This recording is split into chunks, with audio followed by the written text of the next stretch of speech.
Hi everyone and welcome once again to Ruby's Classic Cooking. And today I'm making date and nut chews. Now that's not the recipe name in the cookbook, but some of these older recipes just have titles that are kind of racist. So I'm just changing the name of this recipe. Anyway, sit back, relax, and enjoy while I make these date and nut chews. I hope you like them. Anyway, let's start off with 3/4 of a cup of all-purpose flour. That's all-purpose in Canada. That would be bread flour or strong flour in the US or the UK. The next thing that's going in here is a 1/2 teaspoon of baking powder. Now remember, baking powder and baking soda are two different things, so don't mix them up. They're not interchangeable. Some ingredients are, but baking powder and baking soda, no. Next comes 1/4 teaspoon of salt, just plain old table salt is all I ever use. And that is followed by 1 cup of sugar. Now this is a 1/2 cup, so that's a 1/2 cup. And here's the second 1/2 cup.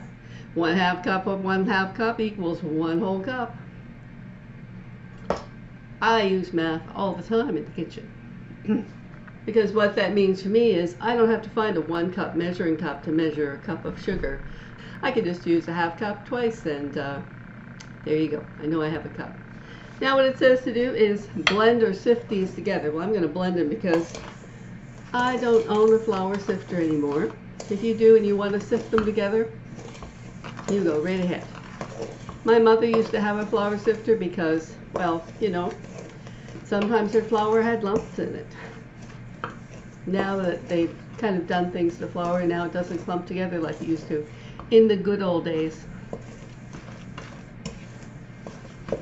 Now you just got to stir that together so you have your sugar, your salt, and your baking powder all looks like the same thing in here. No little lumps of anything. And now I'm going to add to that 3/4 of a cup of chopped nuts. Now these happen to be pecans, but you can also use walnuts. In fact, the recipe calls for walnuts. But I like pecans better, so guess what? I use pecans. So you know what? If you have a liking for almonds, or you don't want any nuts, don't bother putting in any nuts. Leave them out. And my final ingredient here is 1 cup of chopped dates. Now I cut these up into little teeny pieces. Like I cut my date in half, then I cut that in 3, so that if there happens to be a pit, and I did find a pit this time in your pitted dates, you're not going to end up with it in your squares and nobody's going to chomp on it and break a $300 filling or more. Probably even more than $300 to have a filling replaced these days. Then I'm just going to stir these together. This makes an 8-inch square pan of squares. Well, that's 20 centimeter square pan of squares. And I'm just going to stir these together so I've got them all coated and all mixed together. And put that to one side for a moment. I'm going to take 2 eggs now, 2 grade A large eggs, and I'm going to beat them to light and fluffy. Now, I'm not going to break out my stand mixer for mixing up 2 eggs.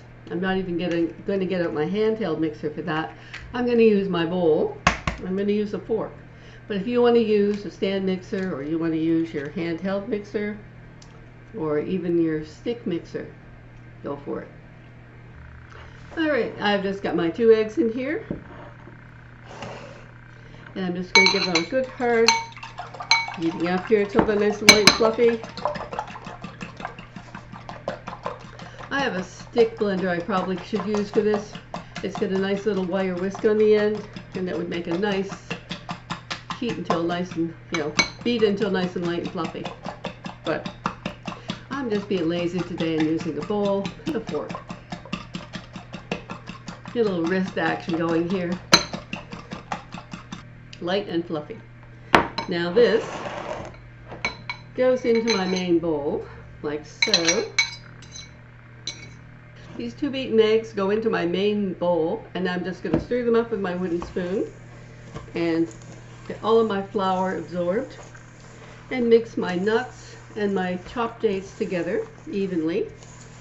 So when these squares are done baking, I'll have an even mixture of chewy dates and crunchy nuts.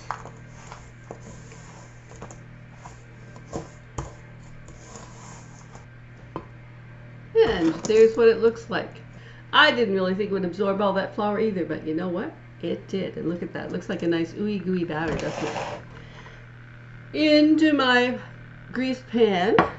And this is an 8 by 8 or 20 by 20 centimeter. Oven proof. Actually, this one's Pyrex, but you can also get them in other brand names. Now I'm just going to put my batter right into my pan. This is a very thick batter. Probably why they're called chews, because they're chewy.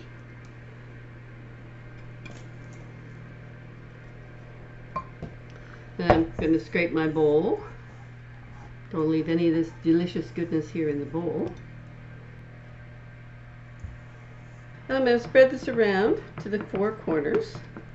My batter now goes into a preheated 350 degree, that's 175 degrees Celsius, oven for 25 to 30 minutes.